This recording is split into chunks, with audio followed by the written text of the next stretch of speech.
Now we are going to discuss human resource management in retail. हम बार बार एक ही बात करते हैं कि रिटेल के अंदर एम्प्लॉइज आर वेरी इंपॉर्टेंट. तो actually employees are your human resources. तो कौन कौन सी चीजें हैं which are actually important, starting from the recruitment and then selection, training, compensation and supervising the staff. ये सारी की बातें हैं जो कि एक्चुअली आपको अंडरस्टैंड करनी चाहिए जब हम ह्यूमन रिसोर्स मैनेजमेंट की बात करेंगे एक रिटेल ऑर्गेनाइजेशन के अंदर, क्योंकि उसकी रिक्रूटमेंट भी इंपॉर्टेंट है, उसकी सिलेक्शन इंपॉर्टेंट है, उसका कॉम्पनसेशन एंड बेनिफिट इंपॉर्टेंट है, and then at the end of course उसकी supervision is also very important. तो हम डिस्कस करते हैं इन पॉइंट्स को वन बाय वन. सबसे पहले हमारे पास true cost of employ turnover. Normally अगर एक रिटेलर इस बात को समझ जाए कि हाउ हार्ड इट इज कि अगर कोई आपका एम्प्लॉय छोड़ के चला जाता है उसकी कितनी हैवी कॉस्ट है आपको, तो अगर वो रिटेलर समझता है he will never be able to let his employ go. तो कौन कौन से पॉइंट्स हमारे पास हैं? Recruiting and hiring new employees is very important. There has to be the retailer should know कि क्या recruiting and hiring new employees जो है उसकी कॉस्ट क्या है, एम्प्लॉय की ट्रेनिंग कॉस्ट क्या है, मैनेजमेंट टाइमलाइंस भी है, और ऑफ कोर्स जब उसको वो इनएक्सपीरियंस्ड एम्प्लॉय होगा उसकी कॉस्ट ऑफ डूइंग बिजनेस भी है वो भी ज्यादा होगी. ऑफ कोर्स वो मिस्टेक्स करेगा, इनएक्सपीरियंस्ड होगा. इसी तरीके से आपको ये देखना है कि उसको जो कॉस्ट है उसमें फुल पे, बेनिफिट्स, ट्रेनिंग, प्रोडक्टिविटी, किस क्या क्या चीजें आपने देनी है, कितना उसको इक्विप करना है कि वो अपने प्रोडक्टिविटी लेवल को डिलीवर कर सके. फिर इसी तरीके से लॉस ऑफ लॉयल कस्टमर्स हैं, जो कि एम्प्लॉय अगर छोड़ के चले जाते हैं तो उसकी वजह से आपका कस्टमर भी चला जाता है. काफी ज्यादा केसेस के अंदर ये ऑब्जर्व किया गया है कि लोग जो है वो एम्प्लॉइज के साथ कनेक्टेड होते हैं. So as the employee leave the organization the customer will also leave that retail organization. तो क्या लॉस होगा? एंड देन लॉस और damage relationship with the supplier. Same is the case अगर बाइंग डिपार्टमेंट के लोग हैं तो सप्लायर से क्या रिलेशनशिप डिस्टर्ब होगा, उसकी क्या कॉस्ट होगी अगर आपका एम्प्लॉय आपको छोड़ के चला जाता है. और employee morale and customer perception of that morale. बहुत इंपॉर्टेंट है कि आपके एम्प्लॉय का क्या मोरल है और कस्टमर कैसे परसीव करता है. जिस तरह आप किसी रिटेल स्टोर में जाएं एंड देन यू फील कि यहाँ के लोग बहुत ज्यादा खुश नहीं मुझे लगे, तो एक्चुअली आपने परसीव किया as a customer morale of the store employees. तो अगर एक रिटेलर एम्प्लॉय टर्नओवर की कॉस्ट को समझता है कि what is actually the true cost, it is not replacing one person with the another person, उसके अंदर उसकी ट्रेनिंग की कॉस्ट है, उसके अंदर उसके फुल पे एंड बेनिफिट्स, जब तक ट्रेनिंग की कॉस्ट, जब तक वो एक प्रॉपरली एक्सपीरियंस्ड एम्प्लॉय नहीं हो जाता वो तमाम कॉस्ट हिस्सा है. अगर कोई कस्टमर छोड़ के गया that is also a cost. अगर कोई रिलेशनशिप डैमेज हुआ that is also a cost. तो जब हम ट्रू कॉस्ट की बात करेंगे तो ये सारी बातें उसके अंदर शामिल हो जाएंगी.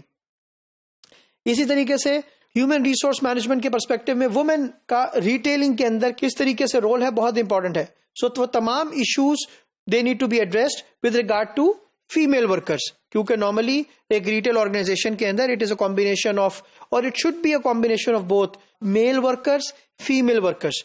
तो ताकि आपके पास एक बैलेंस क्रिएट रहे. सो मीनिंगफुल ट्रेनिंग्स प्रोग्राम होने चाहिए, उनके लिए ग्रोथ की अपॉर्चुनिटीज होनी चाहिए. It should not be only, let's say, cashier position. So the females should lead up till the level of, let's say, top management or the middle level management. They should go at the top as well. फिर flexible time होना चाहिए, बहुत important part. Most of the cases के अंदर, the countries like Pakistan, it has been observed कि वहां पर females, it is not easy for them to work in the night shift or in the late evening shift. So there has to be a flexible timing for the female employees. इसी तरीके से job sharing among two और more employees और child care की facility for the women should be key things in to a retail business. और इसकी बहुत सारी एग्जांपल्स हैं. So retail empires like Mary Kay, Avon are good examples of it. Then हमारे पास minorities into retailing का concept की हम बात करते हैं कि what is the role of minorities. So again the same like जिस तरह हमने बात की फीमेल वर्कर्स के हवाले से, सो उसी तरीके से माइनॉरिटीज के हवाले से भी consider to them as one of the minorities भी बड़ा इंपॉर्टेंट है. क्लियर पॉलिसी आपके पास होनी चाहिए फ्रॉम टॉप मैनेजमेंट कि क्या आपने किस तरीके से आपने एम्प्लॉइज को, माइनॉरिटीज को, you make them, you involve them into every single thing. And then active recruitment programs होने चाहिए. फिर इसी तरीके से ट्रेनिंग प्रोग्राम्स होने चाहिए. इसी तरीके से advancement of opportunities, growth opportunities होनी चाहिए. और कोई टॉलरेंस लेवल के ऊपर there should has to be a zero tolerance for insensitive work place behaviour. यानी कि अगर कोई आप ये कहते हैं कि यार because he is not from our, he is one of the minorities and you treat him bad, this is not allowed in a perfectly retail store environment. If you want to see the role exactly, you can have good example and you can visit that diversityincorporation.com. This will give you a real picture what you have to do with respect to minorities. Then diversity into retail organization. So there are two premises related to it, number 1 and number 2. So number 1 is that employees be hired and promoted in a fair and open way, with respect to without any discrimination of gender, religion, ethnicity, background, or some reference. So there should not be any, let's say, biasness involved in that. And then second part, that in a diverse society, the workplace should be representative of such diversity, because we are living in a diversified world, in a diverse society. So आपकी workplace भी उसी तरह की कोई picture show कर रही हो, जो कि हम कहते हैं कि it should be representative of such diversity in the society. Then we have the labor law consideration. तो आप as a retailer, you must not do these things. कोई भी आप अंडर एज बंदा, under age employee, worker hire ना करें. किसी को भी ऑफ द बुक पे करने की कोशिश ना करें, बिकॉज कोई भी आपका एम्प्लॉई अगर किसी को आप ऑफ द बुक पे करते हैं, then it is against the labour laws. Then it require workers to engage in illegal activities. Should not do that. And then discriminate in hiring or promoting workers. You like someone and you don't like someone, so retailer should not do that. Violate worker safety regulations, it should not be there in any case. आपको proper taking care करनी है अपने staff की safety की, be it fire safety, be it product safety, हर लिहाज से you need to take care of them. And then disobey the Americans with the Disability Act. जिस तरह से examples related to Americans हैं, इसी तरीके से in every country there is a Disability Act. So you need to see that they should not disobey, retailer should not disobey any of the Disabilities Act. किसी भी हवाले से उसको comply करना है, कभी भी उसको non compliance की तरफ नहीं जाना है. And then none of the suppliers, they should go and disobey the labor laws. तो आपको as a retailer दोनों बातों का ख्याल रखना है, with respect to your employees, with respect to your suppliers, कि all the labor laws are complied. One of the good examples हमारे पास है जॉब डिस्क्रिप्शन की ऑफ अ मैनेजमेंट ट्रेनिंग. सो कौन कौन से एट्रीब्यूट रिक्वायर्स हैं, बेशक वो उसकी एनालिसिस स्किल्स हैं, क्रिएटिविटी है, उसकी डिसाइसिवनेस है, उसकी फ्लेक्सिबिलिटी है, इनिशिएटिव है, उसका लीडरशिप है, उसकी ऑर्गेनाइजेशन है, उसके रिस्क टेकिंग है, उसकी स्ट्रेस टॉलरेंस है. तो वो तमाम पॉइंट्स जो कि उसने the work he has to do, ability and desire both, वो सारे के सारे आपको नजर आएंगे एक जॉब डिस्क्रिप्शन के अंदर. फिर इसी तरीके से एक रिटेल की चेकलिस्ट बनती है, checklist of selected training decisions. बहुत इंपॉर्टेंट है, मैं क्विकली इसके ऊपर एक लाइट डालता हूं ताकि आपको you have an idea of it. So training कब होनी चाहिए, किस टॉपिक के ऊपर होनी चाहिए, उसका कितना ज्यादा ड्यूरेशन होना चाहिए, और न्यू एम्प्लॉयज के लिए क्या ट्रेनिंग होनी चाहिए, एग्जिस्टिंग एम्प्लॉयज के लिए क्या ट्रेनिंग होनी चाहिए, क्या वो ट्रेनिंग इन हाउस होनी चाहिए, या वो ट्रेनिंग वर्क प्लेस के ऊपर होनी चाहिए, या वो क्लासरूम ट्रेनिंग होनी चाहिए, वो जो मटेरियल यूज हो वो कौन सा ट्रेनिंग मटेरियल यूज हो. तो ट्रेनिंग से रिलेटेड तमाम decisions you have to see and finalize, and then because यही डिफाइन करेगी इफेक्टिवनेस ऑफ योर ट्रेनिंग. अगर आप बात करेंगे स्टार्टिंग फ्रॉम ट्रेनिंग से लेकर उसकी इफेक्टिवनेस तक, इट इज इंपॉर्टेंट इस पर्सपेक्टिव में. देन कॉम्पनसेशन से रिलेटेड बात है. ह्यूमन रिसोर्स के अंदर बहुत इंपॉर्टेंट चीज is the compensation. So there are 3 aspect to it. पहला is the total compensation, then salary plus commission, and third is the profit sharing. तो अगर हम बात करते हैं टोटल कॉम्पनसेशन की, so it is actually the basic salary of the employees plus the benefits that particular employee is taking. तो उसके साथ in addition it is second type जहां पर आप उस एम्प्लॉई को कोई इंसेंटिव या कमीशन भी ऑफर कर रहे होते हैं. तो वो एम्प्लॉय की कॉम्पनसेशन की सेकंड टाइप आ जाती है, where he is getting some fix salary and he is also getting some variable salary. And then third part हमारे पास which is the profit sharing.